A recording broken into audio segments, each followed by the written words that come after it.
हरे कृष्ण. सर्वांचं आज परत स्वागत आहे. आज आपण अध्याय 14वा गुणत्रय विभाग योग करतोय.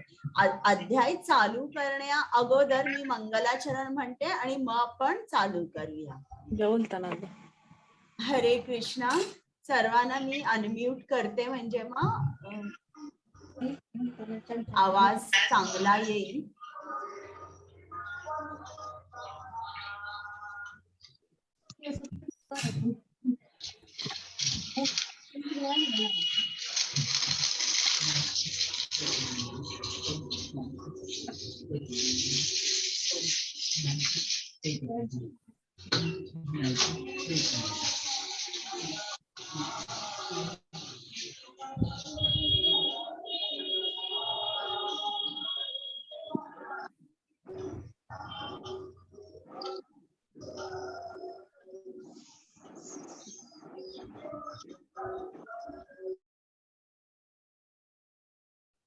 हरे कृष्ण. ओम अज्ञानतिमिरान्धस्य ज्ञानाञ्जनशलाकया चक्षुरुन्मिलितं येन तस्मै श्री गुरवे नमः. श्रीचैतन्यमनोभीष्टं स्थापितं येन भूतले स्वयं रूप गदामह्यं ददाति स्वपदान्तिकम्. नम ओं विष्णुपादाय कृष्ण पृष्ठाय भूतले श्रीमते भक्ति वेदांत स्वामी इति नामिने. नमस्ते सारस्वते देवे गौरवाणी प्रचारिणे निर्विशेष शून्यवादी पाश्चात्य देशतारिणे. हे कृष्णा करुणा सिंधु दीनबंधु जगतपते गोपेश गोपिका कांत राधा कांत नमोस्तुते. तप्त कांचन गौरांगी राधे वृंदावनेश्वरी वृषभानुसुते देवी प्रणमामि हरिप्रिये. जय श्री कृष्ण चैतन्य प्रभु नित्यानंद श्री अद्वैत गदाधर श्रीवासादि गौर भक्त वृंद. हरे कृष्ण कृष्ण कृष्ण हरे हरे हरे राम राम राम हरे हरे. आता आज आपण करतोय गुणत्रय विभाग योग. आता गुण म्हणजे काय?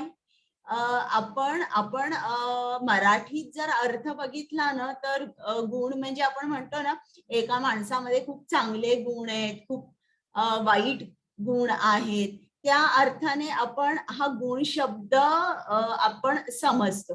पण इकडे गुण हा संस्कृत शब्द आहे आणि गुणाचा अर्थ दोरी, बरं का. आणि दोरीनी आपण काय करतो, शक्यतो बांधतो. फुलं जेव्हा आपण दोरीमध्ये बांधतो, आपण म्हणतो एक हार केला मी, एक गजरा केला, एक वेणी केली असं. पण इकडे हे जे गुण आहेत ना, हे आपल्याला कसे बांधतात हे आपण शिकणार आहोत. कारण जोपर्यंत आपल्याला समजत नाही की आपण या गुणांनी बद्ध आहोत तोपर्यंत आपली सुटका कशी होणार. तर आज हे जे 3 गुण आहेत, गुणत्रय म्हणजे 3 गुण आहेत जे आपल्याला बांधतायत. ते कुठले गुण आहेत ते आपण आता शिकूया. प्रथम, ज्यांच्या आनंदासाठी मी तुम्हाला भगवद्गीता सांगते आणि ज्यांच्या आनंदासाठी तुम्ही भगवद्गीता ऐकताय त्या श्री श्री राधा गोविंदांना मी इकडनं साष्टांग नमस्कार करते. त्याचप्रमाणे श्रील प्रभुपाद ज्यांनी आपल्यासाठी भगवद्गीता लिहिली, सोप्या शब्दात समजावून सांगितली, या श्रील प्रभुपादांना साष्टांग नमस्कार. किती मनापासून हसतायत ना.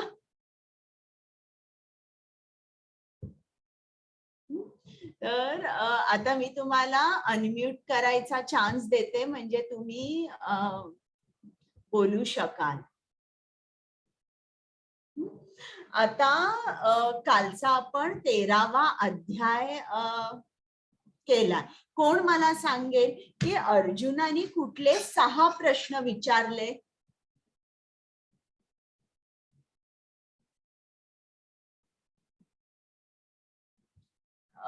सांगा बरं पल्लवी माताजी. अनम्यूट करायला येत आहे? हो हो. हरे कृष्ण माताजी. हरे कृष्ण. प्रकृती म्हणजे काय?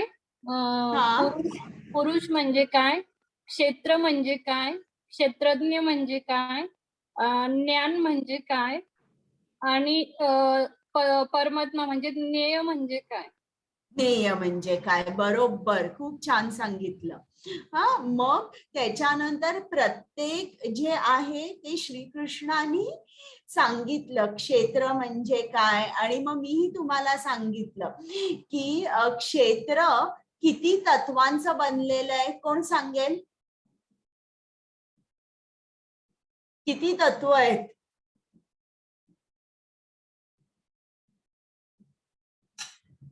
इतर कोण बोलताय?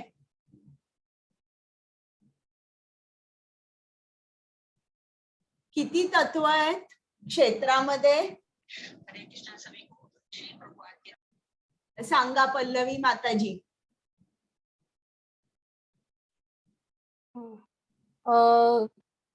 क्षेत्र म्हणजे आपलं स्थूल शरीर, जे आपण आरशात बघू शकतो, ते 5 तत्वांचं बनले.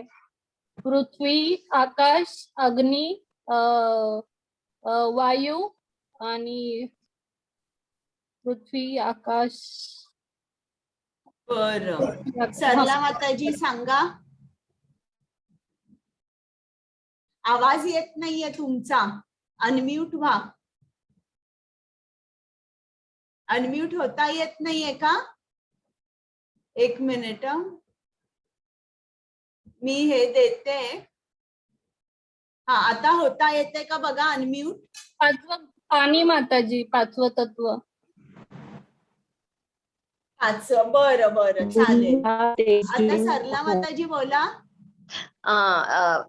क्षेत्र म्हणजे शरीर, हे स्थूल शरीर, आणि ते 5 तत्वांनी बनलेलं आहे. अग्नी, वायू, आकाश, पृथ्वी आणि जल. पण आपलं हे इतकंच मी सांगितलं का? आपल्या स्थूल शरीराला काय असतात? इंद्रिय पण असतात. 18 आहेत का माताजी? 18 मी सांगू माताजी? सांगा कुमुद माताजी. 24 तत्वांपासून. 24. बरोबर, 24 तत्वांचं हे क्षेत्र बनलेलं आहे. म्हणजे जरी स्थूल शरीर आपलं असेल तरी इंद्रियांतर्फे आपण काम करतो, आपण एन्जॉय करतो, म्हणून त्याच्यामध्ये सूक्ष्म शरीराचाही भाग येतो. म्हणजे मी सांगितलं नाही का तुम्हाला की मन सुद्धा आपलं जे आहे त्या मनामध्ये त्याचे जे 5 इंद्रियांचे विषय आहेत ते सुद्धा आपल्या मनामध्ये वास करतात. आठवतं ना मी सांगितलेलं? हो माताजी. हा, तर हे सगळं मिळून क्षेत्र, स्थूल शरीर आहेच, पण स्थूल शरीरामध्ये इंद्रिय आहेत, म्हणजे इंद्रिय पण आली. मग इंद्रियाची ऍक्शन कोणामुळे असते? आपलं मन असतं, त्या मनामुळे, बुद्धीमुळे. तर हे सगळं मन, बुद्धी, अहंकार पण आला. तर क्षेत्र, क्षेत्रज्ञ. बरं, किती क्षेत्रज्ञ असतात आपल्या शरीरात? क्षेत्रज्ञ म्हणजे काय? मला सांगा. आत्मा आणि परमात्मा. Very good. जो शरीराला जाणतो, जो क्षेत्राला जाणतो, तो क्षेत्रज्ञ. मग असे किती आहेत? एक जीवात्मा आहे आणि एक परमात्मा. Very good. हा, आता ज्ञान म्हणजे काय? ज्ञान म्हणजे काय?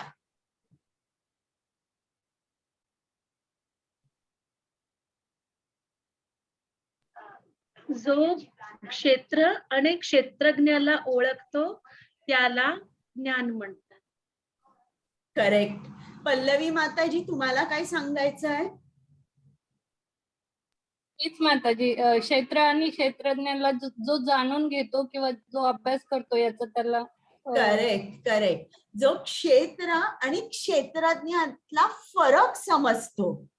समजला फरक म्हणजे मी हे शरीर नाहीये, मी आत्मा आहे. हा जो फरक समजतो त्याला ज्ञान म्हणतात. आणि ज्ञेय म्हणजे काय आहे?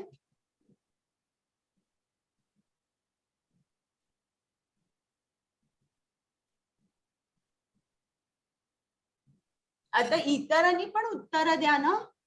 लक्ष्मी माताजी, मनीषा माताजी, मेघा माताजी, साक्षी माताजी,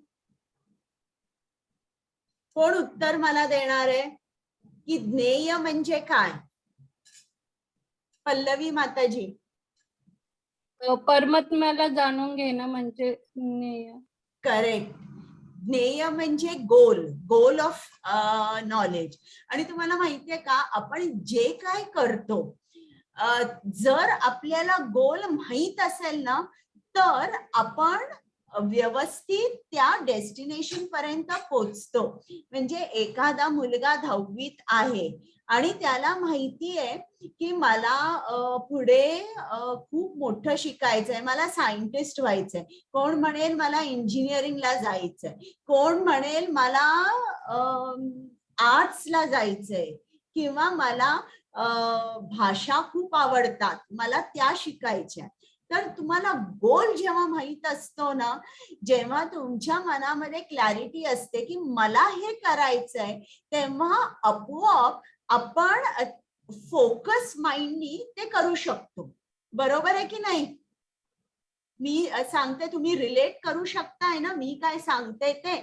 मग आता तुम्ही मला सांगाल का की भगवद्गीता शिकण्या पाठीमागे तुमचा गोल काय आहे? आता एकदम मला एंड गोल सांगू नका की मला कृष्ण प्राप्ती करायची आहे. काहीतरी इंटरमिजिएट गोल सुद्धा असू शकेल की मला माझी लाईफस्टाईल इम्प्रूव्ह करायची आहे, मला माझं मनाचं कॉन्सन्ट्रेशन आहे ते वाढवायचं आहे, किंवा मला माझ्या काही वाईट सवयी आहेत त्या घालवायच्या आहेत.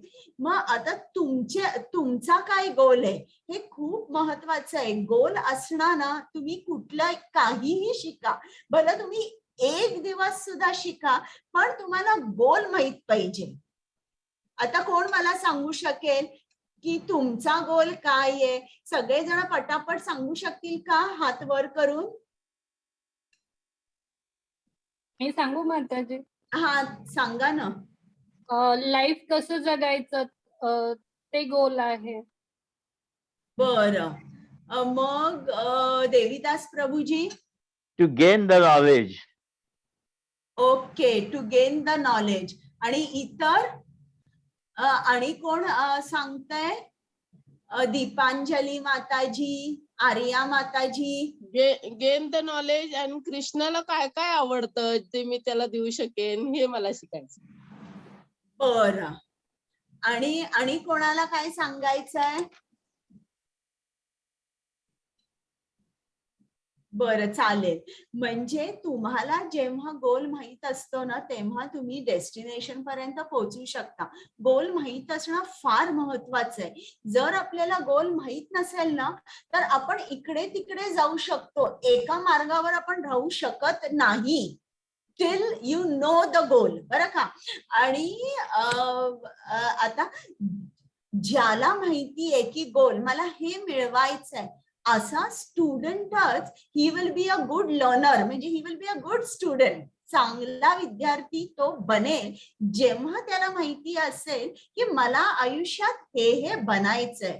तुम्ही विचार करा आणि मला सांगा. जर तुम्ही माझ्याकडे मी बोलते त्याला रिलेट करू शकत नसाल ना, तर सांगा. आता तुम्ही बघता ना, काही बाजारात पुस्तकं मिळतात, मॅजिक ऑफ थिंकिंग बिग किंवा 7 habits of highly successful people, तर त्याच्यामध्ये ते सांगतात तुमचा आता मॅजिक ऑफ थिंकिंग बिग, त्याच्यात त्यांनी काय सांगितलंय की समजा जर तुम्हाला खूप मोठं व्हायचंय, खूप सक्सेसफुल व्हायचंय, तर तुम्ही सतत त्याचा विचार करा की मी सक्सेसफुल झालोय, म्हणजे तुमच्या सबकॉन्शियस माइंडला तो विचार द्या तुम्ही.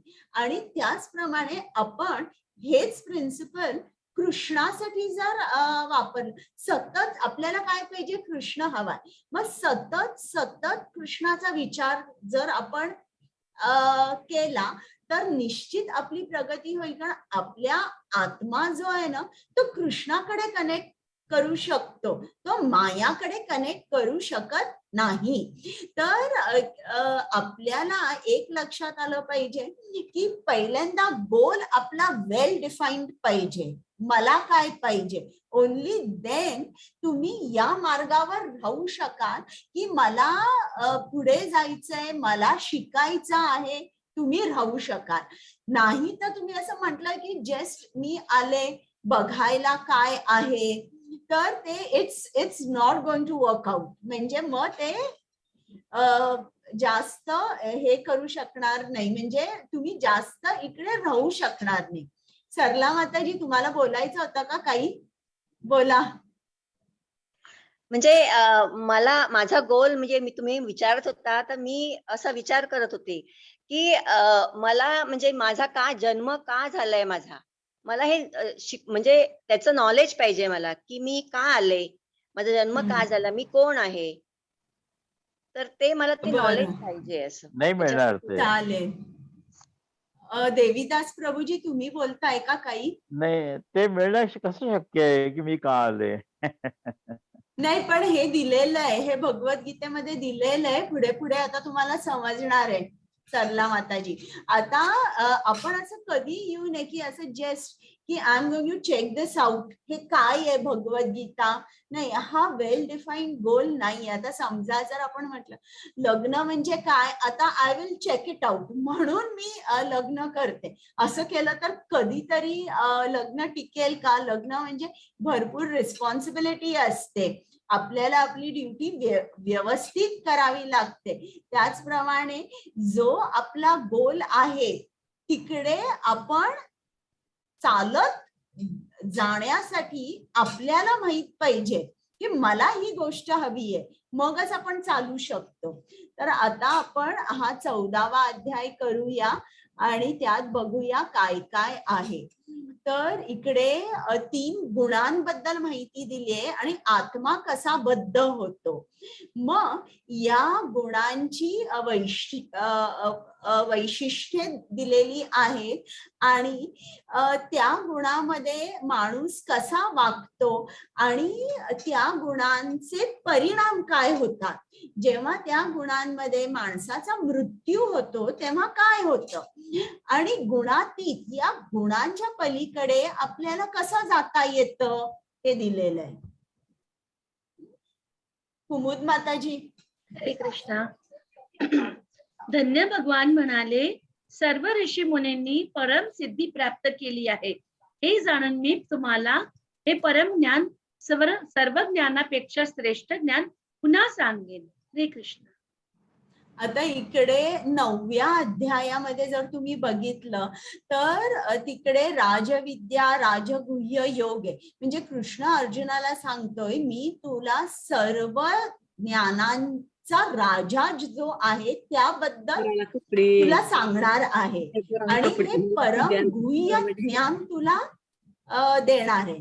मग इकडे परत कृष्ण काय सांगताय की सर्व ऋषी मुनींना परम सिद्धी प्राप्त झाली आहे आणि हे परम ज्ञान मी तुला देणार आहे जे सर्व ज्ञानांपेक्षा श्रेष्ठ आहे हे सांगणार आहे. म्हणजे आता त्यांनी राजविद्या सांगितली, सर्व ज्ञानांचा राजा सांगितला, मग परत कृष्ण इकडे काय सांगतोय, सर्व ज्ञानापेक्षा श्रेष्ठ. आता ते आपण ऐकूया बरं का. इकडे ही स्लाइड तुम्हाला दिसते ना, तर इकडे हे भागवतम मध्ये आलेलं आहे आणि स्कंद 9 आणि हा राजा निमी आहे आणि हा राजा निमी एक यज्ञ करतोय.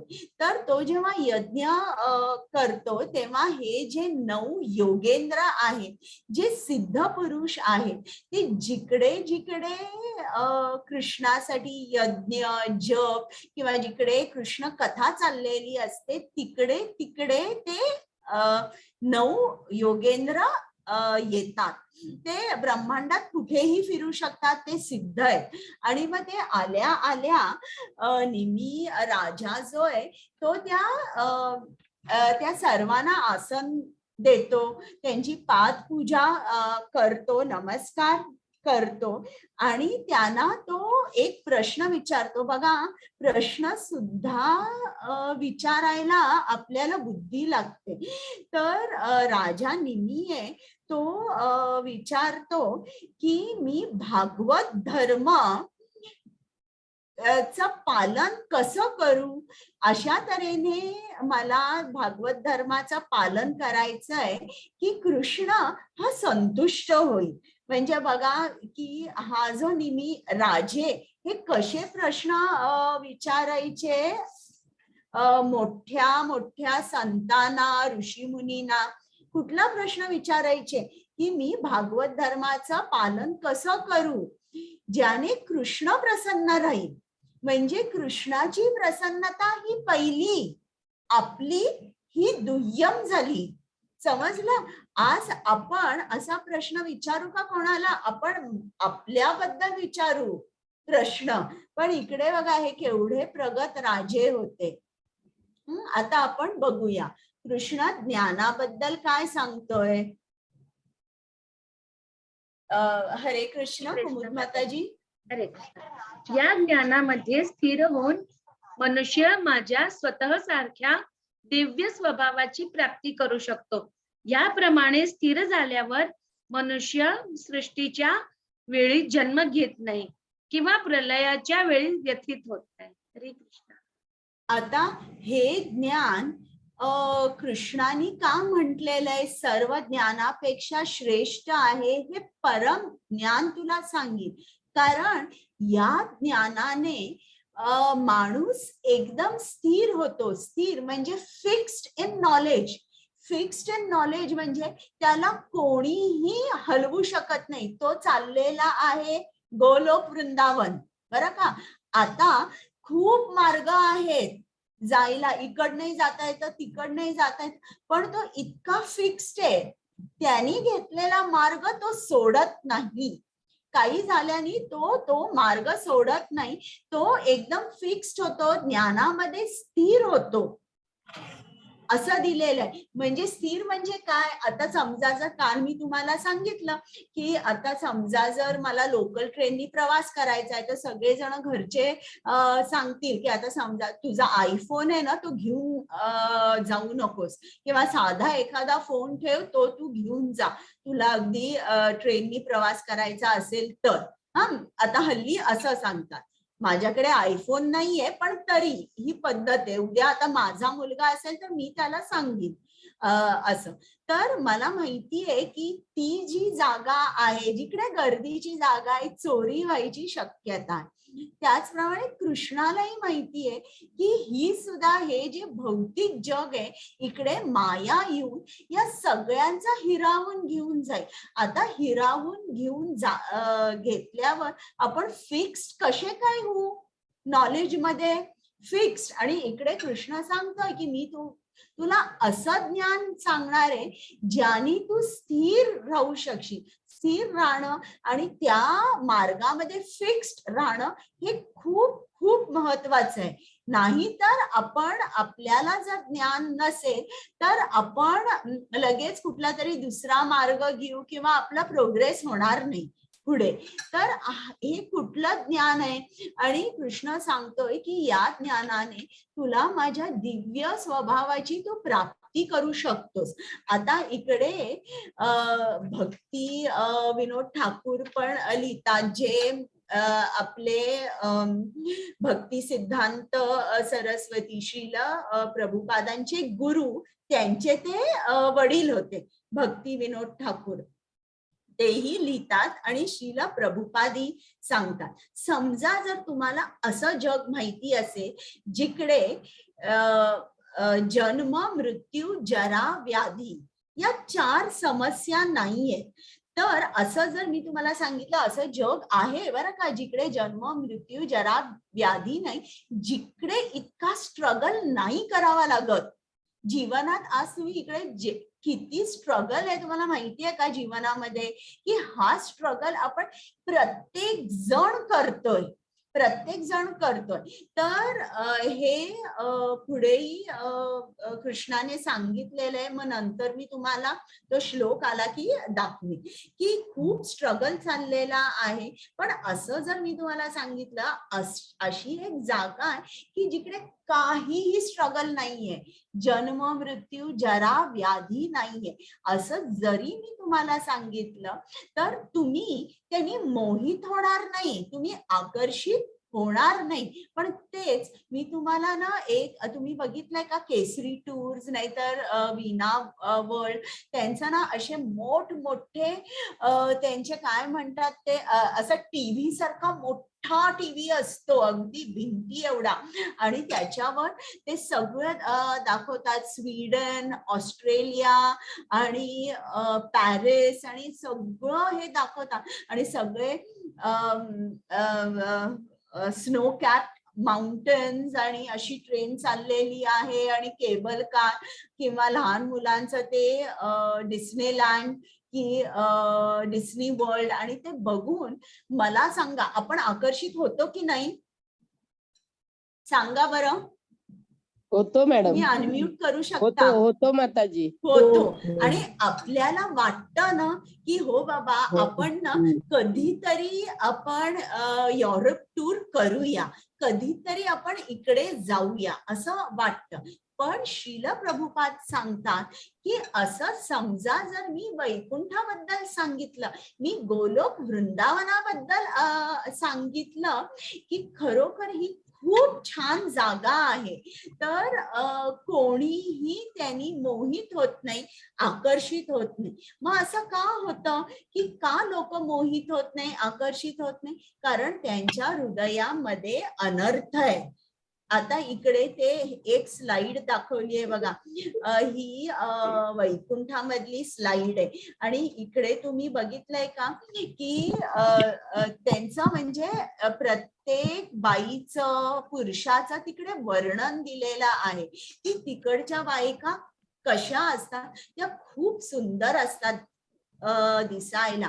त्यांचा बांधा म्हणजे सुडौल असतो, असं नाही. आपल्या इकडे आपण कसं बघतोय, खूप उंच बाई, बारीक, एक जाड, एक खूप काळी, तर एक खूप गोरी, एकीचे डोळे एकदम बारीक, एकीचे एकदम बटपटी. तर असं आपण बघतो. तिकडे तसं नसतं. तिकडे दोघही पुरुष आणि स्त्री हे खूप सुंदर असतात आणि परफेक्ट असतात बरं का. तर का ते परफेक्ट असतात? कारण ते जो परिपूर्ण आहे, इकडे ही हे वैकुंठ लोक दाखवलंय आणि नारायण दाखवलेले आहे तिकडे. तर ते जे परिपूर्णाची सेवेमध्ये असतात, जे परिपूर्णाची पूजा करतात, स्वतः ते परिपूर्ण असतात. म्हणजे जेव्हा once you serve the perfect, you also become perfect. तर अशा तऱ्हेने हे खूप सुंदर वर्णन दिलंय भागवतात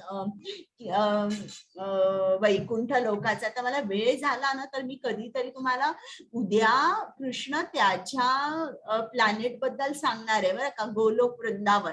मग तेव्हा मी भागवतातलं तुम्हाला थोडस वाचून दाखवीन. आणि तिकडे लोक कसे असतात, खूप खूप आनंदी असतात, भरपूर आनंद, कारण ते आनंदालाच आनंदाची सेवा करत असतात ना. नारायणाचं रूप काय आहे? सच्चिदानंद, आनंद.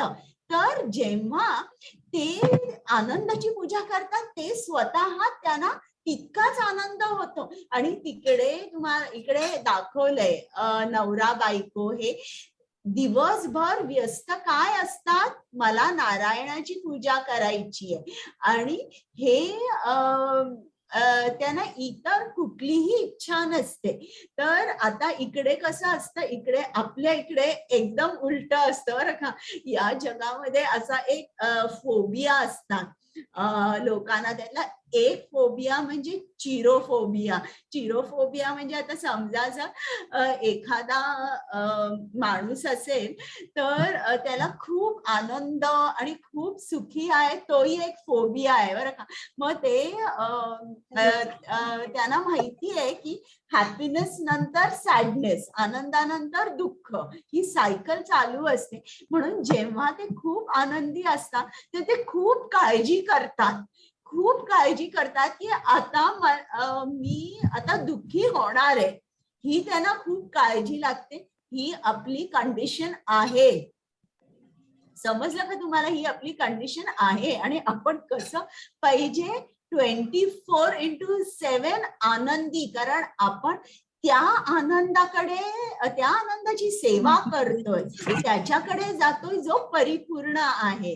मग आपल्यामध्ये सुद्धा खूप आनंद हवा. तर ही आपली ओरिजिनल स्टेट आहे. पण इकडे बघा कसं सगळं उलट आहे. हरे कृष्ण. हरे कृष्ण माताजी. सर्व योनिषु कौन्तेय मूर्तय संभवन्ति यः तासां ब्रह्म महद्योनिः अहं बीज प्रदपिता. हे कौन्तेय, भौतिक प्रकृतीमध्ये जन्म घेऊन सर्व योनी प्रकट होत असतात आणि मी बीज प्रदान करणारा पिता आहे. हरे कृष्ण. हरे कृष्ण. आता इकडे तुम्हाला समजेल की आपल्याला भौतिकाचं आकर्षण का असतं, आहे की नाही? आपल्याला सर्वांना भौतिकाचं आकर्षण सांगा बरं. हो सांगताय हो की नाही? हो हो येस माताजी, येस आहे. तर इकडे उत्तर दिलंय. आता मला सांगा, एक लहान जन्मलेलं मूल आहे. ते मूल त्याच्या आईकडे जास्त त्याला आवडतं जायला की वडिलांकडे? आईकडे. आईकडे. नॅचरल आहे ना ते आकर्षण आईचं आणि मुलाचं. तसंच हो. आपलं आहे बघा. भौतिक प्रकृती आपल्याला एका अर्थाने जन्म देते, ती आपल्याला हे शरीर देते, ती आपली आई आहे आणि कृष्ण आपला पिता आहे. तर म्हणून आपल्याला भौतिकाचं आकर्षण असतं. समजलं तुम्हाला? हे आकर्षण असतं आपल्याला भौतिकाचं. हो माताजी.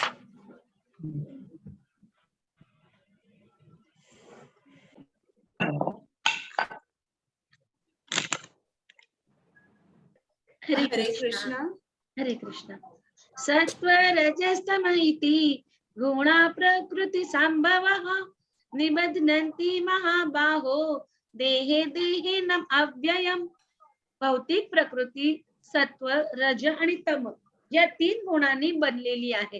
हे महाबाहू अर्जुन, जेव्हा जीव प्रकृतीच्या संपर्कात येतो तेव्हा या त्रिगुणांमुळे तो बद्ध होतो. हरे कृष्ण. आता इकडे ही खूप महत्वाची हा महत्वाचा श्लोक आहे बरं का. तर इकडे शिला प्रभुपादांनी सांगितले, ही स्लाइड बघताय का तुम्ही, की हे 3 गुण आहे. ही सत्वगुण गुणाची अधिष्ठा आहे, ही रजोगुणाची अधिष्ठा आहे आणि ही तमोगुणाची. या तिघींना त्रिगुणात्मक शक्ती माया किंवा दुर्गा म्हणतात. ही पांढऱ्या याची जी आहे ती सरस्वती, लाल याची जी हे आहे ती लक्ष्मी आणि ही म्हणजे काली माता. तर हे जे हे एक प्रतीक आहे आणि आपल्याला माया अशी दोरीनी घट्ट बांधते आणि नाचवते. तर जेव्हा कुठलंही बाळ जन्माला येतं, जन्माला आल्याबरोबर हे या 3 गुणांनी ते माखलं जातं. ज्याप्रमाणे आता मी उंच पर्वतावर गेले आणि ओंजळी आणि पाऊस पडतोय आणि ओंजळी मी केली आणि त्याच्यामध्ये पाणी पडलं, तर ते पाणी साफ असेल. पण जर पाऊस डोंगरावर पडून खाली एकदम पायथ्याशी मी ते पाणी घेतलं, तर ते पाणी कसं असेल? एकदम त्यात माती असेल, गढूळ असेल ते पाणी. का? कारण ते वाहत वाहत आले आणि शेवटी ते गढूळ होतं. त्याप्रमाणे आपली ओरिजिनल स्टेट त्या पाण्यासारखी आहे, जे आकाशातून आता ओंजळीत मी जर पकडलं तर ते किती स्वच्छ असतं, प्युअर असतं. तर तो आपला ओरिजिनल स्टेट आहे की एकदम शुद्ध. पण जेव्हा आपण या भौतिकामध्ये जन्म घेतो तेव्हा आपण या 3 गुणांनी माखले जातो किंवा 3 गुणांनी बद्ध होतो. श्रील प्रभुपाद आपल्याला सांगतात की कुठल्याही माणसाची जी नॅचरल स्टेट आहे त्याच्या बॉडीची, ती कशी आहे की तो निरोगी आहे, त्याचं आरोग्य उत्तम आहे. ही आपली नॅचरल स्टेट आहे बरं का, आपल्या बॉडीची. पण जेव्हा तुमच्या शरीरामध्ये रोग येतो तेव्हा काय होतं की तो रोग ठरवतो तुमची ऍक्टिव्हिटी काय आहे. आता समजा जर एक माणूस असेल, त्याला ऍसिडिटीचा खूप त्रास होतोय आणि मी छान पावभाजी केली आणि मी पावभाजी ठेवली त्यांना खायला, ते काय म्हणतील, अहो मी खाऊ शकणार नाही पावभाजी, मी खाल्ली तर मला रात्रभर झोप नाही येणार, मला ऍसिडिटीचा खूप त्रास होतो बरं का. आता अशी खूप उदाहरणं आहेत की आता समजा जर एखाद्या माणसाचे गुडघे दुखतात आणि मी सांगितलं चला चला आपण ट्रेकिंगला जाऊया, तो माणूस काय म्हणेल, छे ट्रेकिंग मला खूपच आवडतं पण माझ्या गुडघ्यामुळे मी चालूच शकत नाहीये, ट्रेकिंगची तर लांबच गोष्ट आहे. तर त्याप्रमाणे जेव्हा रोग तुमच्या शरीरामध्ये येतो तो तुमची ऍक्टिव्हिटी ठरवतो. इतकंच काय, साधा जरी ताप आला एखाद्या बाईला तर ती नेहमीप्रमाणे सकाळी उठून आपल्या मुलांचा नवऱ्याचा डबा सुद्धा ती करत नाही. म्हणजे डिझीज जो आहे, रोग जो आहे तो आपल्याला कंट्रोल करतो. अगदी त्याचप्रमाणे ज्याप्रमाणे हे 3 गुण जे आहेत, सत्व, रज आणि तम, ते आपल्याला कंट्रोल करतात आणि ते ठरवतात आपली काय ऍक्टिव्हिटी असणार आहे. आता ते कसं ते आपण बघूया. कुमुद माताजी. तत्र सत्वं निर्मलत्वात् प्रकाशकमनामयं सुखसंगेन बध्नाति ज्ञानसंगेन चानघ. हे अनघ अर्जुना, सत्वगुण इतरांपेक्षा निर्मळ असल्यामुळे प्रकाशमयी आहे आणि हा मनुष्याला सर्व पापातून मुक्त करतो. जे सत्वगुणामध्ये स्थित आहे ते सुख आणि ज्ञानाच्या भावनेने बद्ध होतात. श्री कृष्ण. आता तुम्हाला माहितीये ज्ञान, आता हे आध्यात्मिक, आता मी तुम्हाला मटेरियल सांगते. ज्या माणसाकडे ज्ञान असतं, आपण असं धरूया की एक खूप मोठा सायंटिस्ट आहे, जेव्हा ज्ञान एखाद्या माणसाकडे असतं या भौतिक जगामध्ये, तेव्हा ते एका उच्च दर्जेचा लाईफ जगू शकतात. तुम्ही बघितलंय त्यांच्याकडे खूप मटेरियल कम्फर्ट्स असतात, गाडी असते, मोठा फ्लॅट असतो किंवा खूप उच्च तऱ्हेचं कम्फर्टेबल लाईफ ते जगू शकतात. आणि जेव्हा ज्ञान येतं तेव्हा ते अशा वाईट गोष्टी सुद्धा करत नाही की कुठेतरी रस्त्यावरचं खायचं किंवा कुठेतरी दारू प्यायची, किंवा ते शिकलेले असतात, काही एक मॉरल व्हॅल्यूज सुद्धा पाळतात. त्याच्यामुळे त्यांचं लिव्हिंग कसं असतं, खूप कम्फर्टेबल असतं, खूप आनंदी असतं. त्याचप्रमाणे जो सत्वगुणी असतो त्याला ज्ञान असतं, तो भक्त नसतो बरं का, किंवा भक्त असू शकतो पण तो विशेष भक्तीमध्ये नसतो. केली भक्ती तर तो देवदेवतांची भक्ती करतो. त्याला ज्ञान असतं, त्याला माहिती असतं की सुप्रीम कंट्रोलर कोणीतरी आहे. ज्ञान असल्यामुळे तो पाप कर्म करत नाही. त्याचं जीवन जे असतं ते खूप त्याच्यामध्ये नैतिकता असते आणि पाप न केल्यामुळे त्याला त्याचे परिणाम सुद्धा भोगावे लागत नाही आणि तो कसा होतो, खूप आनंदी होतो. आणि आनंदी सुखी असल्यामुळे त्याला वाटलं अरे मी हे जगतोय हे चांगलंच आहे, मला कशाला कृष्णाकडे जायला पाहिजे, हे जे भौतिक जग आहे हे सोडून मला कशाला कुठे जायला पाहिजे, मी आनंदी आहे, माझ्याकडे ज्ञान आहे. दुसऱ्याकडे बघून तो म्हणतो अरे ही लोक किती अज्ञानी आहेत, तो म्हणतो की मी ज्ञानी आहे आणि खरोखर तो ज्ञानी असतो आणि त्याचं जे लाईफ असतं ते सुपिरियर असतं, चांगल्या रीतीने तो जीवन जगत असतो. तो मटेरियल मिझरीज जे भौतिक दुःख असतात त्याच्यापासून जरा वर असतो. तर तो आनंदाच्या भावनाने, सुखाच्या भावनाने आणि माझ्याकडे ज्ञान आहे या भावनेने तो बद्ध होतो. तुम्हाला समजतंय ना मी जे काही सांगते, की ज्ञान असल्यावर ज्याप्रमाणे एक सायंटिस्ट उच्च दर्जाचं जीवन जगू शकतो त्याप्रमाणे हा सुद्धा जो सत्वगुणी आहे तो सुद्धा चांगल्या दर्जाचं जीवन जगतो, पाप करत नाही, तो दान धर्म करतो, त्यापासून त्याला आनंद मिळतो, समाजासाठी काहीतरी करतो. अशा तऱ्हेने तो, तुम्हाला आवाज येतोय का? आवाज येतोय? हो माताजी, हो माताजी. बरं, माझ्या नेटचा प्रॉब्लेम आहे त्यामुळे तुटक ऐकायला येतं, क्लिअर येत नाहीये.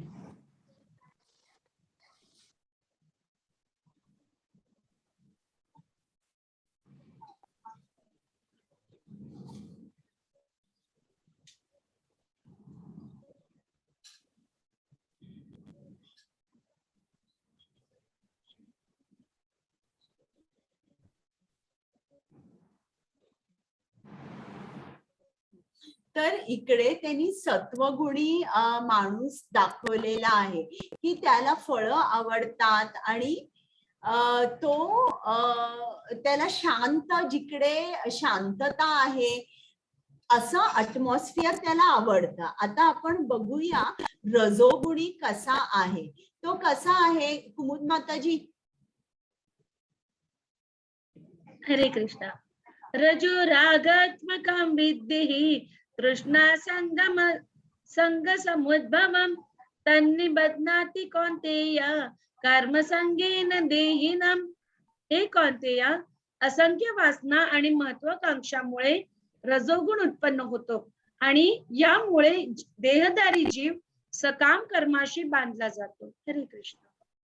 आता हे कसं आहे, रजोगुण म्हणजे असीमित इच्छा, अनलिमिटेड डिझायर्स. एक इच्छा संपली, दुसरी इच्छा संपली, चार इच्छा झाल्या पूर्ण 8. असं ते झाड वाढतच राहतं, अनंत शाखा, आणि त्याला काहीही कुठेही एंड नसतो इच्छाना. आणि इच्छा म्हणजे काय की तुम्ही त्या रिझल्टशी खूप अटॅच असता आणि त्या इच्छा पूर्ण करायला आपण खूप प्लॅन्स करतो आणि खूप त्याच्यामध्ये आपण वाहून जातो आणि त्या ज्या इच्छा आहेत म्हणजे त्या इच्छा पुऱ्या आपण जेव्हा करतो त्या फळाशी इतके अटॅच असतो त्या इच्छेशी की तुम्ही जर बघितलं असेल तर काही तुम्हाला वर्कहॉलिक हा शब्द तुम्ही ऐकलेला आहे का? वर्कहॉलिक म्हणजे हा रजोगुणी माणूस. खूप ऍक्टिव्हिटी, खूप काम, त्याच्या इच्छा खूप असतात आणि फळाशी अटॅचमेंट असते, मग वर्कहॉलिक आपण म्हणतो ना. तर आता आपण ही बघूया स्लाइड. इकडे रजोगुण सांगितलाय.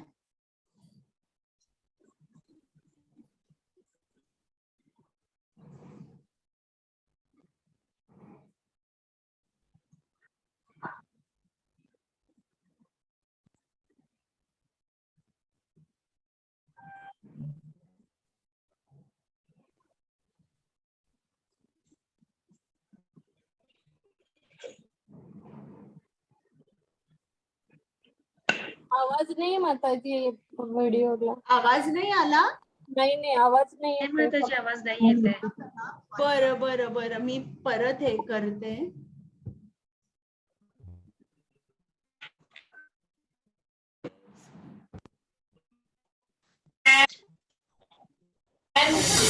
Out here working on your tan. Monday's the honey Sunday! I bet you forgot about Susie, didn't you? You're supposed to take her to Vegas this weekend. You know, lose your money, Vegas. You'll be rich. You'll reach the top. Just one hitch. You're just getting stuck. Just get it.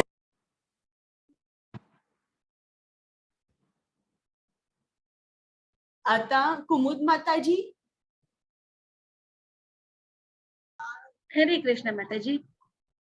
तमस्त्वं ज्ञानजं विद्धि मोहनं सर्वदेहिनां प्रमादालस्य निद्राभिः तन्निबध्नाति भारत.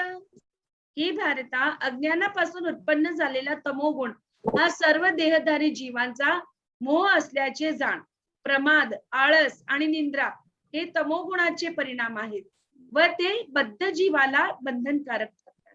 हरे कृष्ण. आता तमोगुणामुळे आपण कसे वागतो हे इकडे सांगितलेलं आहे की आपल्यामध्ये खूप आळस, आपल्याला खूप झोपावंसा वाटतं, आपण कुठलंही काम करायचं टाळतो. आज नको उद्या, आज नको उद्या. आणि आपल्याला खूप ऍडिक्शन असतं, स्मोकिंग, ड्रिंकिंग. आता बघायला गेलं तर नंबर 1 ऍडिक्शन म्हणजे एंटरटेनमेंट इंडस्ट्री आहे. तर इकडे आता तमोगुणामुळे आपली खरोखरच आध्यात्मिक तर होते पण भौतिकरित्या सुद्धा अधोगती होते.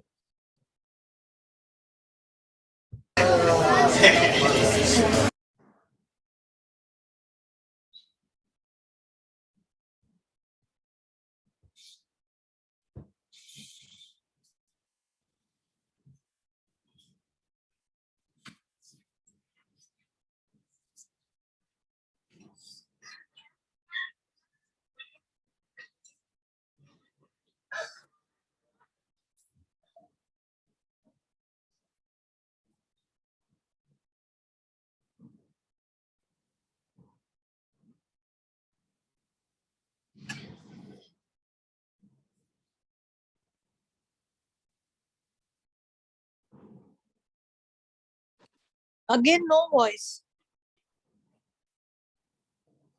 माताजी अजून आवाज नाही येते. मग परत प्ले करू का? हो प्लीज.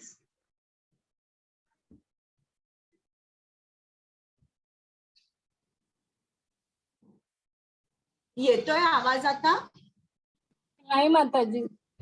नाही. येतोय की नाही? नाही येते माताजी. नाही येते आवाज. मग मी तर साऊंड केलेलं आहे.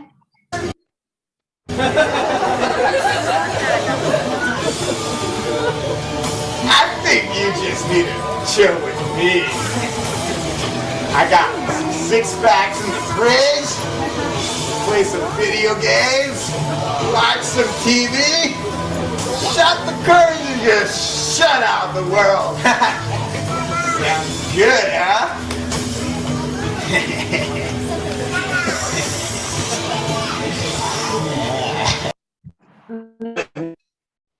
आता आपण बघू की या गुणांमुळे माणूस कसा वागतो की जो सत्वगुणामध्ये आहे तो आनंदी असतो, ज्ञानी असतो, पण हे भौतिक जग सोडून त्याला जायचं नसतं. जो तमोगुणी असतो त्याच्यामध्ये खूप आळस असतो, तो त्याच्यामध्ये खूप झोप असते आणि तो एक तुम्ही असे ड्रग ऍडिक्ट्स वगैरे बघता त्याप्रमाणे असतो. त्याला खूप दारू सिगरेट हे खूप आवडतं आणि काम करायला आवडत नाही. आणि जो रजोगुणी असतो तो काय असतो, तो खूप काम करतो पण फळाशी त्याची खूप अटॅचमेंट असते, असंख्य इच्छा असतात. आता आपण इकडे पुढे बघूया की या 3 गुणांचे परिणाम काय आहेत. हरे कृष्ण. सत्वं सुखे संजयति रज कर्मणि भारत ज्ञानमावृत्य तु तमः प्रमादे संजयत्युत. हे भारता, सत्वगुण मनुष्याला सुखाने बांधतो, रजोगुण सकाम कर्माशी बांधतो आणि तमोगुण त्याचे ज्ञान आवृत्त करून मूर्खपणाशी बांधतो. हरे कृष्ण. हे भारता, कधी कधी रजोगुण व तमोगुण यांचा पाडाव करून सत्वगुण प्रमुख होतो. कधी कधी रजोगुण सत्व आणि तम यांचा पाडाव करतो आणि इतर वेळी तमोगुण सत्व आणि रज यांचा पाडाव करतो. याप्रमाणे वर्चस्वासाठी निरंतर स्पर्धा सुरू असते. आता इकडे तुम्ही जो आपली जी पृथ्वी आहे, पृथ्वीवर रजोगुण हा डॉमिनंट असतो. इकडे दिसलंय मारी एक कुठल्या स्त्रीच्या पाठीमागे आहे, कोण पैशाच्या पाठीमागे आहे, कोणाला सिंहासनावर बसायचंय, पॉवर पाहिजे. तर हे झाले रजोगुण. असंख्य इच्छा, त्या इच्छेच्या पाठी कोणी कोणाचा खून करेल आणि काहीही करेल. तर रजोगुण पृथ्वीवर डॉमिनंट आहे. स्वर्गामध्ये, स्वर्ग लोकामध्ये सत्वगुण हा डॉमिनंट आहे. तिकडच्या लोकांना समजणार नाही, अरे ही पृथ्वीवरची लोक असं का वागतायत. आणि जे तमोगुण आहे ना, म्हणजे इकडे स्लाइड दाखवली आहे प्राण्यांची, म्हणजे ते जणू काही नरकातच आहेत आणि त्यांचं जीवन कसं आहे, ते पूर्ण अज्ञानाने भरलेलं आहे जीवन त्यांचं. अज्ञान म्हणजे तमोगुण. तर आता असं कधी नसतं की आपण एका गुणामध्ये आहोत, म्हणजे असं नसतं की मी रजोगुणातच आहे, की मी सत्वगुणातच आहे. नाही, तिन्ही गुण जे आहेत ते इकडे जे काही प्रकृतीमध्ये आहे त्याच्यावर त्यांची पकड असते. वृक्षांवर, झाडांवर, गवतावर, वेलीवर, किड्या मुंग्यांवर, प्राण्यांवर, मनुष्यावर, इतकंच काय तर ऋतूंवर, वेळेवर सुद्धा या 3 गुणांची पकड असते. त्यामुळे सकाळचा वेळ जो असतो ना, साधारण 4 ते 6, या गुणामध्ये सत्वगुण प्रॉमिनंट असतो आणि त्या वेळेला आपण कुठलीही ध्यान धारणा, ध्यान किंवा जप किंवा काही स्तोत्र आपण वाचतो, देवाची पूजा करतो, तर त्यामध्ये आपल्याला इसेन्शियल जी मनाची शांतता, कॉन्सन्ट्रेशन पाहिजे ना, ते मिळतं. मग साधारण सकाळी तुम्ही 9 ते 5 बघा, याच्यामध्ये रजोगुण हा खूप प्रॉमिनंट असतो आणि आपली खूप ऍक्टिव्हिटी चालू असते. नसेल जरी काही ऍक्टिव्हिटी, तुम्ही बसला जरी असाल एका ठिकाणी, तरी 10 विचार कुठल्या तरी ऍक्टिव्हिटीचे तुमच्या डोक्यामध्ये असणार. आणि 5 नंतर, 5 म्हणजे संध्याकाळ एक 6-7 नंतर जो तमोगुण असतो ना, तो खूप प्रॉमिनंट असतो, त्याचं प्रभुत्व खूप असतं.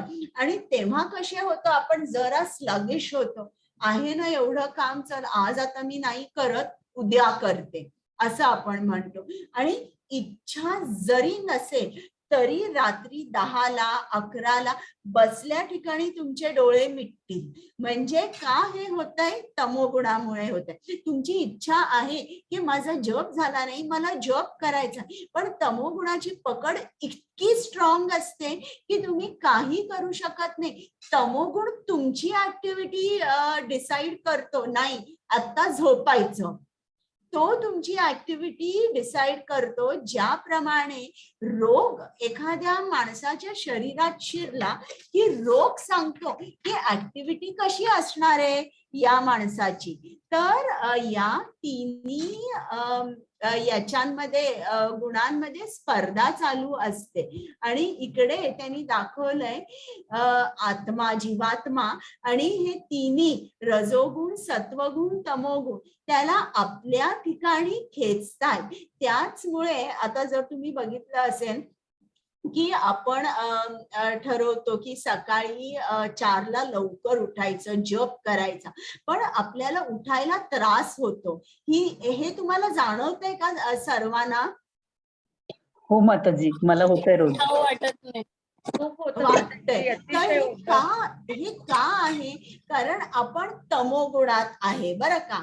तमोगुणातून सत्वगुणामध्ये जायला ही जी ट्रान्झिशन आहे ना, ही खूप अवघड आहे. म्हणून आपल्याला तो सकाळी उठायला त्रास होतो. आणि हेच गुण जे आहे, आता रिलेशनशिप मध्ये जर तुम्ही असं बघितलं असेल की एखाद्या आईचं मुलाकडे पटतच नाही किंवा पतीचं पत्नीकडे पटत नाही, तर त्याचं मूळ कारण काय आहे? हे गुण प्रत्येक जण वेगवेगळ्या गुणामध्ये असतो. आता एखादा जो तमोगुणी असेल बरं का, तर त्याला समजणारच नाही की हा जो आणि एक रजोगुणात आहे. जर तो रजोगुणातला समजणार नाही की तमोगुणातला जो माणूस आहे दिवसभर केवढा वेळ झोपतो, 10 तास झोप सुद्धा याला पुरे होत नाही. कुठलंही काम सांगितलं तर पटकन कधीच करत नाही. आणि समजा जर एखादी स्त्री किंवा एखादा पुरुष सत्वगुणात असेल आणि स्त्री असेल रजोगुणात असेल आणि तिने खूप स्वयंपाक केला, खूप तेलकट स्पायसी पदार्थ केला आणि पुरुष हा सत्वगुणात आहे, त्याला ते खाता येत नाही, त्याला आवडत नाही असं खायला. त्या गुणाचा तो प्रभाव असतो. तो हे काय आहे? आणि त्या बाईला असं आवडत नाही. साधं सपक जेवण करायला, वरण भात पोळी भाजी कोशिंबीर एक केली तर जे रजोगुणात आहेत त्यांना ते जेवणच घशाखाली जाणार नाही. ते म्हणतील अरे चटणी नाहीये, काहीतरी तळलेलं नाहीये किंवा आणि लोणचं पण नाहीये, असं काहीतरी ते जास्त मागत राहतील.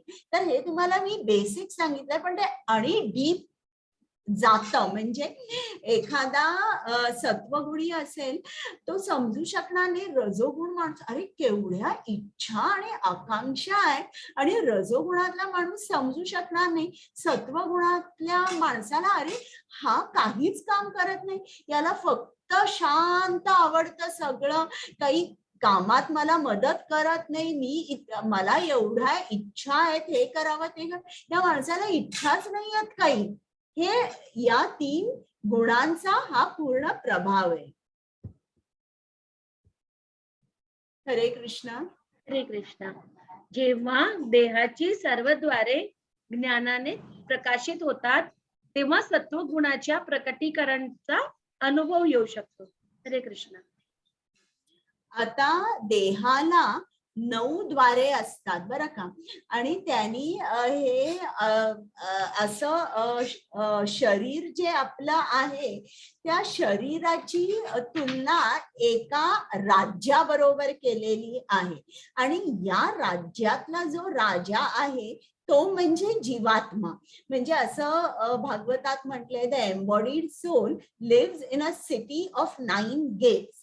तर ही 9 द्वार शरीराची कोणती? 2 डोळे, 2 कान, 2 नाकपुड्या, 1 तोंड, 1 जनेंद्रिय आणि 1 गुदद्वार म्हणजे एनस आणि 1 ऑर्गन ऑफ रिप्रोडक्शन. तर तो जो जीवात्मा असतो किंवा राजा असतो त्या राज्यातला, तो या 9 द्वारा माध्यमातून आनंद भोगत असतो. आणि जो सत्व गुणामध्ये असतो तर त्याचे ही सगळी 9च्या 9 द्वार प्रकाशमान असतात ज्ञानामुळे, आणि त्याला सगळ्या गोष्टी करेक्ट पर्स्पेक्टिव्ह मध्ये दिसतात.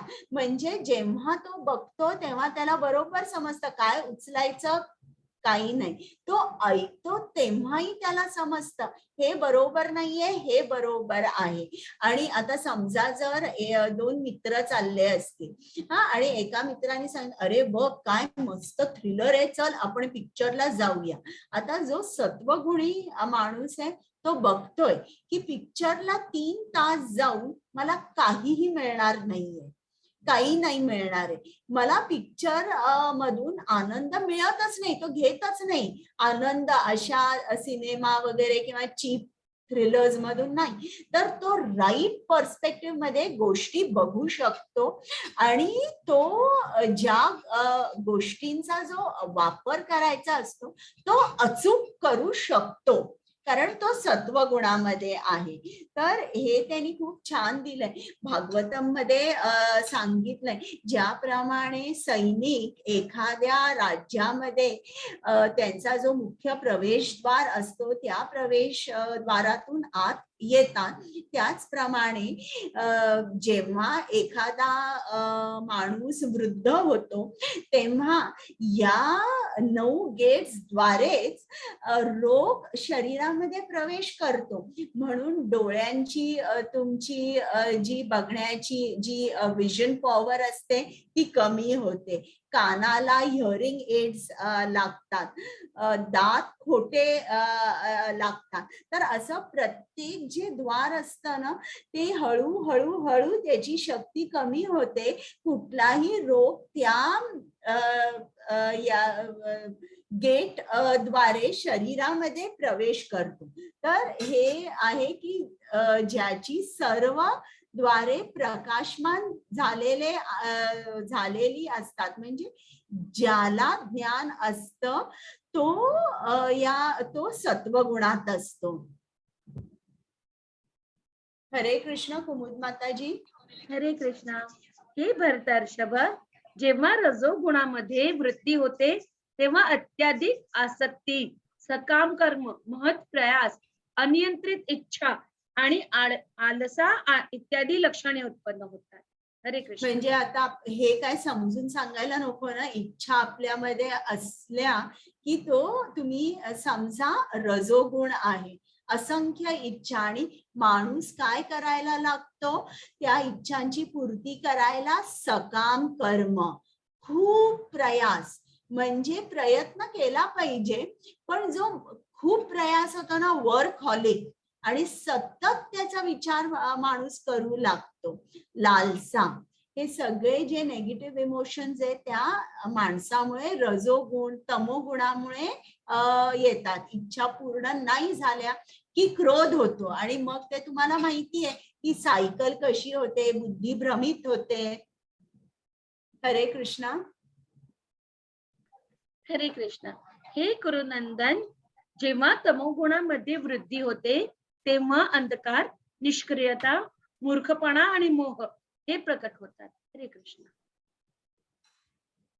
तमोगुणाचं सांगितलेलं आहे की आपण अंधकार, आणि इकडे तुम्हाला दाखवलेलं आहे ना की हा माणूस ड्रग ऍडिक्ट आहे. तर आता तुम्ही बघितलंय का जी लोक दारू पितात, सिगरेट ओढतात, ते कसे असतात, ते तमोगुणामध्ये असतात. आणि ही त्यांची इच्छा असते बरं का की मला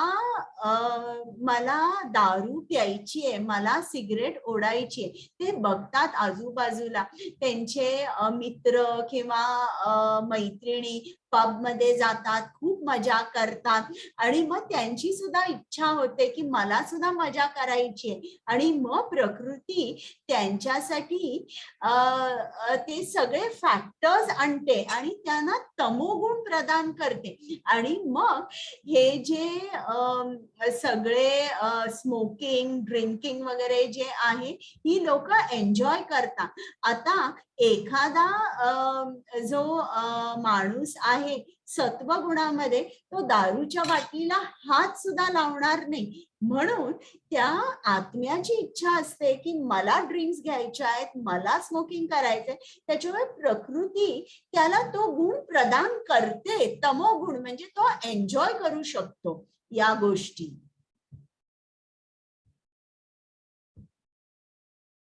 हरे कृष्ण. हरे कृष्णा. जेव्हा मनुष्याचा सत्वगुणामध्ये मृत्यू होतो तेव्हा तो महर्षीच्या उच्चतर पवित्र ग्रह लोकांना प्राप्त होतो. हरे कृष्ण. आता इकडे त्यांनी एक खूप सुंदर स्लाइड आहे भागवतम मधली. तर ही मी तुम्हाला सांगते की ब्रह्म होते. तर एकदा त्यांनी फक्त आपलं हे भौतिक जग तयार केलं. आता जगामध्ये राहण्यासाठी किंवा या पूर्ण मटेरियल वर्ल्डला पॉप्युलेट करण्यासाठी त्यांनी दक्ष प्रजापतींना सांगितलं की तुम्ही आता गृहस्थ श्रमामध्ये जा आणि इकडे जगामध्ये मी जे केलेलं आहे तिकडे आता माणसांना राहू दे. हे तर केलेलं आहे मी तयार. म्हणून दक्ष प्रजापतींनी 10,000 मुलांना जन्म दिला. आणि 10,000 मुलांना जन्म दिल्यावर त्यांनी सांगितलं की तुम्ही नारद मुनींकडे जा आणि त्यांच्याकडून जीवन कसं जगायचं, कसं आपण राहायचं हे संस्कार घ्या आणि मग तुम्ही या आणि मी तुमचं लग्न करून देईन. आणि या मुलांना दक्ष प्रजापतींनी चांगलं शिकवलं होतं, चांगलं संस्कार केले होते आणि त्यांचं लग्नाचं वय पण आता आलं होतं. म्हणून सगळी 10,000 मुलं जी आहेत ती नारद मुनींकडे गेली आणि नारद मुनींकडे ते एक अर्धा दिवसच होते. बरं का. बघा, लव मात्र साधू संग, म्हणजे थोडा जरी आपल्याला साधू संग मिळाला तर काय होतं. तर ही 10,000 जणांना नारद मुनींनी सांगितलं की जीवनाचं ध्येय म्हणजे काय आहे, कृष्णाकडे जायचं. हा मनुष्य जन्म अतिशय दुर्लभ आहे. याच्यामध्ये तुम्ही कृष्ण प्राप्तीशिवाय काहीही करायचं नाही. आणि त्यांना शब्द पटला आणि त्यांनी संन्यास धर्म घेतला आणि आपल्या वडिलांना जाऊन त्यांनी सांगितलं की त्यांना काही लग्न करायचं नाहीये आणि ते संन्यासी झाले. आणि मग दक्ष प्रजापतींनी 5,000 मुलांना जन्म दिला. त्यांना पण खूप चांगलं शिकवलं, शिक्षण दिलं आणि शिक्षण दिल्यानंतर त्यांना सांगितलं तुम्ही नारद मुनींना भेटा. परत ते नारद मुनींना भेटायला गेले आणि आता नारद मुनींनी सांगितलं बघा तुमचे मोठे भाऊ जसे होते त्यांच्या पावलांवर पाऊल ठेवून तुम्हाला चालायला पाहिजे, का तर तुम्ही धाकटे बंधू आहात. आणि त्यांना पण पूर्ण खात्री दिली की हे जीवन जे आहे त्याचं ध्येय म्हणजे फक्त कृष्ण प्राप्ती आहे, त्याशिवाय काही नाही. मग या 5,000 मुलांनी सुद्धा हे संन्यासी झाले. आता मात्र दक्ष प्रजापती खूप चिडले. त्याची 15,000 मुलं ही संन्यासी झाली होती आणि त्यांनी नारद मुनींना शाप दिला की तू कधीच एका ठिकाणी घर करून राहू शकणार नाहीस, म्हणजे you will never have a roof on your head असं सांगितलं. आणि मग हे नारद मुनी सुद्धा खूप मोठे मुनी होते. ते सहज हा जो शाप दिला ना, हा शाप ते थांबवू शकले असते किंवा उलटा परत देऊ शकले असते, पण त्यांनी तसं केलं नाही. त्यांनी तो शाप स्वीकार केला. आणि मग गमतीमध्ये श्रील प्रभुपाद लिहितात की असं असतं ना की एखाद्या फॅमिलीमध्ये खूप इस्टेट असते, खूप सोनं चांदी असतं, तर ती पहिल्यांदा आजोबा, मग मुलगा, मग त्याचा मुलगा, मग त्याचा मुलगा, अशी ती त्या लाईनेज मध्ये सगळी फॅमिली इस्टेट जाते. त्याचप्रमाणे पापाचं सुद्धा आहे. कोणी जर पाप केलं असेल तर ते इतर जनरेशन्सना ते भोगावं लागतं बरं का. तर त्याचप्रमाणे नारद मुनींना हा शाप दिला होता ना, तर नारद मुनींनी या शापाचा उपयोग कसा केला, ते सगळीकडे फिरायचे आणि कृष्णाचं ज्ञान लोकांना द्यायचे आणि भक्त तयार करायचे. मग शिला प्रभुपाद म्हणतात, आपण पण त्याच संप्रदायात आहोत नारद मुनींच्या, म्हणून या वयात मी 70-75 असा असून देखील मी एकसारखा फिरतोय, मला घर नाहीये राहायला. आणि आता मात्र मी तुम्हाला, त्यांचे जे शिष्य होते त्यांना सांगितलं, मी तुम्हाला विनंती करतो की आता हा जो शाप आहे, या शापाचा भार तुम्ही उचला, म्हणजे मी तरी एका ठिकाणी बसून पुस्तकं लिहू शकीन तुमच्यासाठी. तर श्रील प्रभुपाद असं त्यांनी पुस्तकामध्ये लिहिलेलं आहे. हरे कृष्ण. हरे कृष्णा. जेव्हा मनुष्याचा रजोगुणामध्ये मृत्यू होतो तेव्हा तो सकाम कर्मा मध्ये संलग्न झालेल्या मनुष्यात जन्म घेतो, आणि जेव्हा तमोगुणामध्ये मृत्यू होतो तेव्हा मध्ये जन्म घेतो. हरे कृष्ण. म्हणजे आता इकडे कृष्णाने सांगितले, रजोगुणामध्ये ज्याचा मृत्यू होतो तो परत तो मनुष्य जन्म घेतो, आणि अशा फॅमिलीमध्ये जन्म घेतो की जिकडे लोक खूप फळाशी आसक्त आहेत आणि खूप त्यांना आशा आकांक्षा खूप आहेत, अशामध्ये तो जन्म घेतो.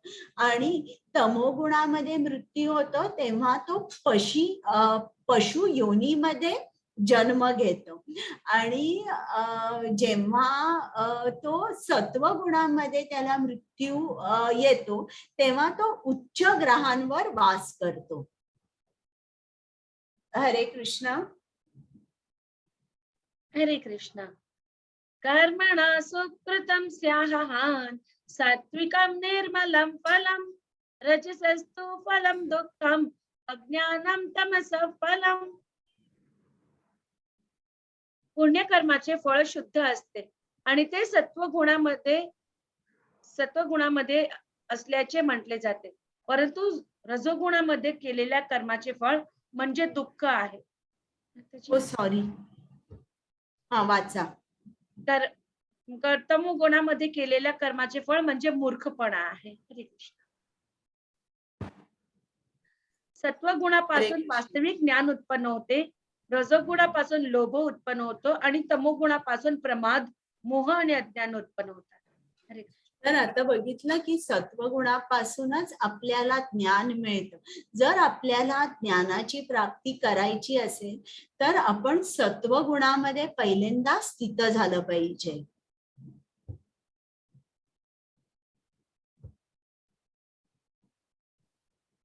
ऊर्ध्वं गच्छन्ति सत्त्वस्था मध्ये तिष्ठन्ति राजसः जगन्या गुणवृत्तिस्था अधो गच्छन्ति तामसः. सत्वगुणी मनुष्य क्रमशः ऊर्ध्वगतीने उच्चतर लोकांमध्ये जातात, रजोगुणी मनुष्य पृथ्वी लोकात वास करतात, आणि जे निंद्य तमोगुणात स्थित आहेत त्याचे नरक लोकात अधपतन होते.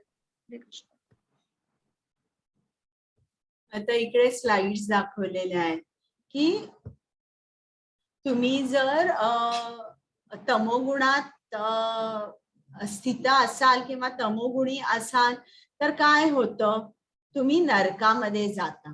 पण तेच तुम्ही सत्वगुणामध्ये राहिला तर तुम्ही उच्च ग्रहांवर जाता, आणि रजोगुणी माणूस हा पृथ्वीवरच येतो परत. हरे कृष्ण. हरे कृष्ण. जेव्हा मनुष्य योग्य रीतीने पाहतो की सर्व कर्माचा प्राकृतिक गुणाखेरीज इतर कोणीही करता नाही, आणि जो या सर्व गुणांच्या पलीकडे असणाऱ्या परमपुरुषाला जाणतो तो माझ्या आध्यात्मिक स्वभावाला प्राप्त होतो. हरे कृष्ण. की आता जेव्हा आपण जाणतो की ही जी प्रकृती आहे हिनी आपल्याला बांधलेला आहे आणि हिच्या पलीकडे कृष्ण आहे, ही जी माया आहे ही कृष्णाच्या अध्यक्षतेखाली काम करते बरं का, हे लक्षात ठेवा. आणि आपल्याला हिने पकडलेलं आहे. मग जर आपल्याला याच्यापासून सुटका पाहिजे, डायरेक्ट अंडर कंट्रोल ऑफ परमात्मा, मग काय आपल्याला करायला पाहिजे? हरे कृष्ण कृष्ण कृष्ण हरे हरे, हरे राम राम राम हरे हरे. तेव्हा आपण या भौतिक जगातून पूर्ण बाहेर जाऊ शकतो. या भौतिक जगामध्ये तुम्ही बघा, हे काय आहे? सत्यलोक किंवा ब्रह्मलोक, तपोलोक, जनलोक, महरलोक, स्वर्गलोक, भुवरलोक, भूरलोक किंवा भूलोक, अताल विताल सुताल, तलाताल, महाताल, रसाताळ, पाताळ, ही सर्व जी आहे इकडे तुम्हाला वर किंवा खाली दोन्हीही ठिकाणी सगळीकडे तुम्ही कुठल्या ना कुठल्या गुणाने बांधले असता. म्हणून या पूर्ण भौतिक जगातून जर तुम्हाला सुटायचं असेल तर मात्र तुम्हाला कुठला मंत्र म्हटला पाहिजे? इकडे तुम्हाला दिसतोय का?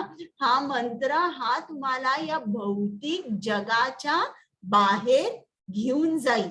आणि इकडे तुम्ही बघितलं का की इकडे दुर्गा देवी आहे. ही दुर्गा देवी ही किंवा त्रिगुणात्मक शक्ती आहे, हिच्या अध्यक्षतेखाली आपण नाचत असतो. समजलं?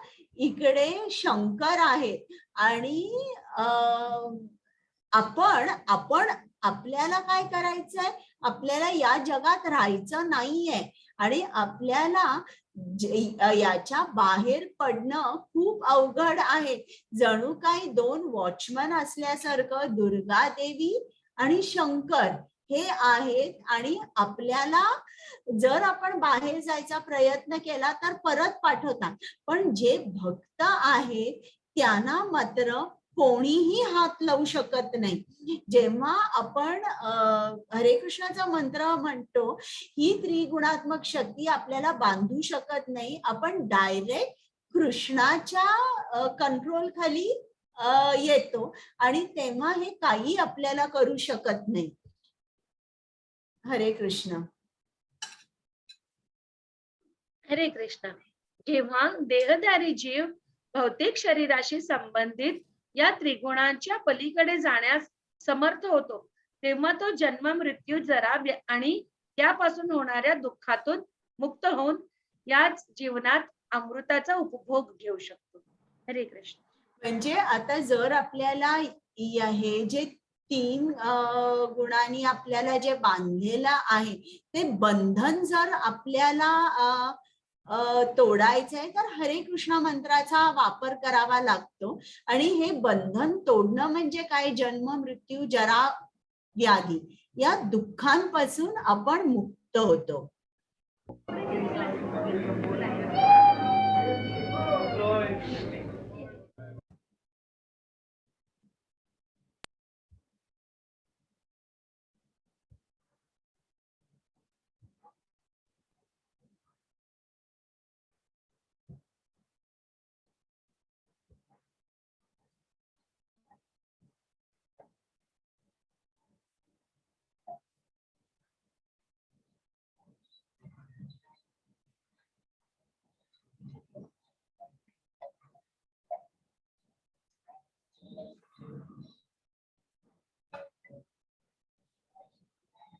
वीडियो प्ले नहीं होते.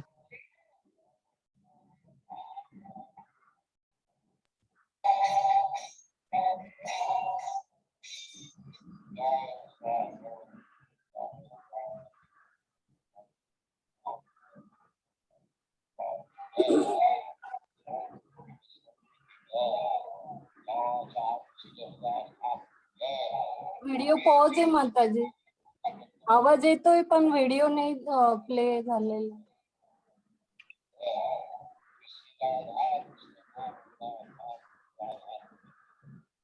हरे कृष्ण माताजी.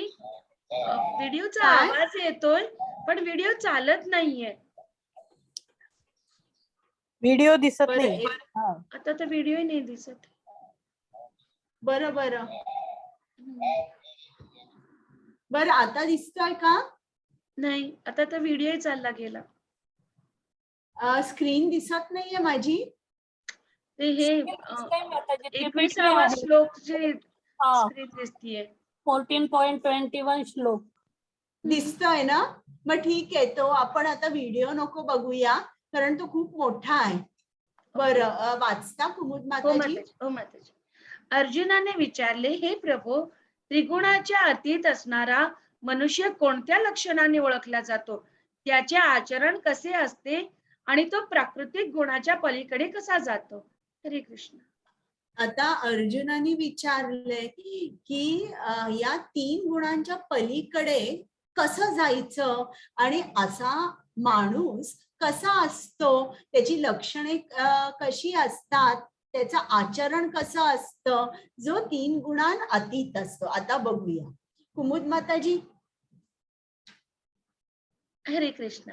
श्री भगवान म्हणाले, हे पांडुपुत्र, जो प्रकाश, आसक्ती आणि मोह याची उपस्थिती असताना त्याचा द्वेष करीत नाही किंवा ते नाहीसे झाले तरी त्याची आकांक्षा करत नाही, जो त्रिगुणाच्या प्रभावामध्येही अविचलित आणि निश्चल राहतो आणि केवळ त्रिगुणच सक्रिय आहे ते जाणून उदासीन आणि दिव्य राहतो, जो आत्मस्थित आहे आणि सुख दुःखाला सारखेच मानतो, जो माती, दगड आणि सोन्याकडे समदृष्टीने पाहतो, जो प्रिय आणि अप्रिय याच्याबद्दल समभाव राखतो, जो धीर आहे आणि स्तुती व निंदा, मान व अपमान याकडे समभावाने पाहतो, जो मित्र आणि शत्रू याच्याशी सारखीच वर्तणूक करतो आणि ज्याने सर्व भौतिक कर्माचा परित्याग केला आहे, त्या मनुष्याला गुणातीत म्हटले जाते. हरे कृष्ण. म्हणजे जो गुणातीत असतो तो कसा असतो? स्थिताधीर मुनीसारखा असतो. दुसऱ्या अध्यायात सांगितलंय ना मी, स्थिताधीर मुनी कसा असतो, तो त्याला इंद्रियांचे विषय कितीही जरी दाखवले तरी त्याचा इंद्रियांवर संयम असतं आणि तो त्याचं मन कृष्णाशी कनेक्टेड असतं. म्हणजे आता इकडे नारद मुनी दाखवलेले, ते कोण आहेत? अकर्मी आहेत, कर्म करतात पण ते कोणासाठी करतात? कृष्णासाठी करतात. त्याच्यामुळे या अशा माणसावर, कृष्ण भक्तावर कधीही या 3 गुणांचा प्रभाव पडत नाही. हरे कृष्ण. हरे कृष्ण. मांच यो व्यभिचारेण भक्ति योगेन सेवते सगुणान् समतीत्येतान् ब्रह्म भूयाय कल्पते. जो मनुष्य सर्व परिस्थितीत एकनिष्ठ होऊन पूर्णतया भक्तीमध्ये संलग्न होतो, तो तत्काळ गुणांच्या पलीकडे जातो आणि ब्रह्मस्तराप्रत उन्नत होतो. हरे कृष्ण. म्हणजे जो हरे कृष्णा महामंत्राचा जप करतो, कृष्णाची सेवा करतो, भक्तीमध्ये व्यस्त असतो, तो तात्काळ त्रिगुणांच्या पलीकडे जातो. आता हा श्लोक खूप महत्वाचा आहे बरं का. कृष्ण इकडे सगळेजण म्हणतात ना की गॉड एनर्जी आहे, ब्रह्म म्हणजे प्रकाश आहे, पण इकडे जर कोणी तुम्हाला म्हटलं ना की देव म्हणजे प्रकाश आहे, तर तुम्ही त्यांना हा श्लोक सांगा. किंवा कृष्ण म्हणजे नाद आहे, कृष्ण म्हणजे शक्ती आहे, गॉड इज एनर्जी. आता कुमुद माताजी वाचा.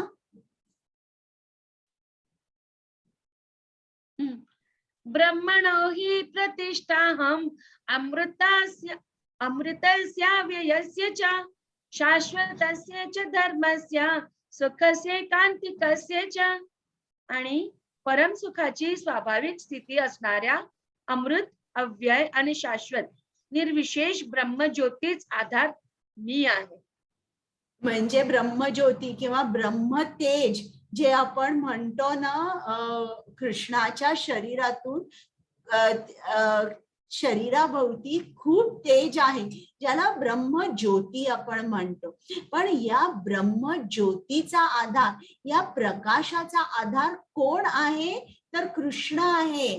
कृष्ण हे जे श्याम सुंदर सगुण रूप दिसतंय, याचा जो इकडे तुम्हाला बाजूला लाईट दिसतोय, ती ही ब्रह्मज्योती आहे. म्हणजे हे जे तेज दिसतंय, या तेजाचा आधार कोण आहे? कृष्ण आहे. आता आपलं होतंय.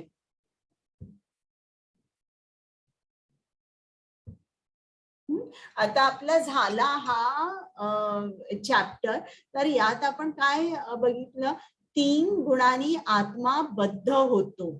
मग त्याच्या 3 गुण कसे आहेत, मग माणसं कशी वागतात आणि या गुणांचे परिणाम काय होतात, या गुणांमध्ये मृत्यू आला तर आपण कुठे जातो आणि गुणातीत कसं व्हायचं. आता हे जे 3 गुण सांगितले, हे का महत्वाचे आहेत? आता ज्याप्रमाणे एखाद्या क्लिनिकमध्ये एक पेशंट आला, डॉक्टर लांब बसलेला, पण चालतानाच त्या डॉक्टरांनी इतके पेशंट बघितले की चालतानाच तो निदान करतो की याला हे झालंय. मग फक्त आता एक्झामिन करण्यापुरतं, ब्लड टेस्ट करण्यापुरतं किंवा आणि काही असेल त्यापुरतं ते सांगतात हे करा, पण त्यांच्या मनामध्ये कॅल्क्युलेशन झालेलं असतं.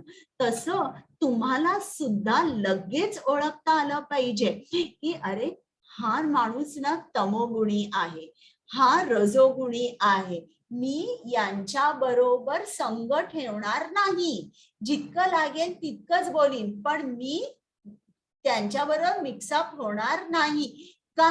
कारण ज्याप्रमाणे इंग्लिशमध्ये म्हण आहे ना, 1 rotten apple spoils the other, त्याचप्रमाणे आपण अशा माणसांच्या संगतीत राहिलो की आपल्यावर पण तो गुण आपोआप चढतो. कारण जो आपण आहार घेतो तर तो सुद्धा 3 प्रकारचा असतो. ते 17व्या अध्यायात आहे. तामसिक आहार, सात्विक आहार, राजसिक आहार. आता आहार म्हणजे फक्त आपण खातो असं नाही, आपण काय बघतो, आपण काय विचार करतो, आपण काय ऐकतो, आपण काय वाचतो, हा सुद्धा आपल्या मनाचा आहार होतो. आणि ज्याप्रमाणे मनाचा आहार होतो त्याप्रमाणे मन जे आहे ते सत्वगुण, रजोगुण नाहीतर तमोगुण, या 3 गुणांमध्ये ते कुठेतरी सापडतं. तर आपल्याला जर आपण चांगला आहार घेतला तर आपलं मन सत्वगुणामध्ये राहतं. जे आपण मनाला आहार देतो तसं मन बनतं. ज्याप्रमाणे आपण आपल्या शरीराला खाणं देतो, जर आपण उत्तम खाणं दिलं तर आपलं आरोग्य उत्तम राहतं. समजा जर आपण चांगला आहार नाही दिला आपल्या शरीराला, खूप तेलकट खाल्लं, रस्त्यावरचं खाल्लं, स्पायसी खाल्लं, मग आपल्याला अनेक रोग शरीरामध्ये येतात. ब्लड प्रेशर, डायबिटीस होऊ शकतं. हे तर त्याचप्रमाणे आपल्या मनाला आहार कुठला द्यायचा हे आपण ठरवलं पाहिजे. पण ज्ञान तर पाहिजे आपल्याला की तमोगुण, सत्वगुण की रजोगुण, हे तर आपल्याला माहिती पाहिजे. आणि आपल्याला या 3 गुणांच्या पलीकडे गेलं पाहिजे. आता जो तमोगुणी असेल तो डायरेक्टली शुद्ध सत्वगुण, म्हणजे सत्वगुणाच्या पलीकडे शुद्ध सत्वगुण असतो, त्याच्यामध्ये डायरेक्ट उडी मारू शकत नाही. मग तो रजोगुणातून सत्वगुणा आणि सत्वगुणातून शुद्ध सत्व गुणामध्ये जो जातो तो तो कृष्णाची भक्ती करू शकतो. तर आता तुम्हाला काही प्रश्न आहेत का? आपला झालाय आता हा अध्याय. त्याची रेकॉर्डिंग स्टॉप कराल? Okay, thank you. हरे कृष्ण.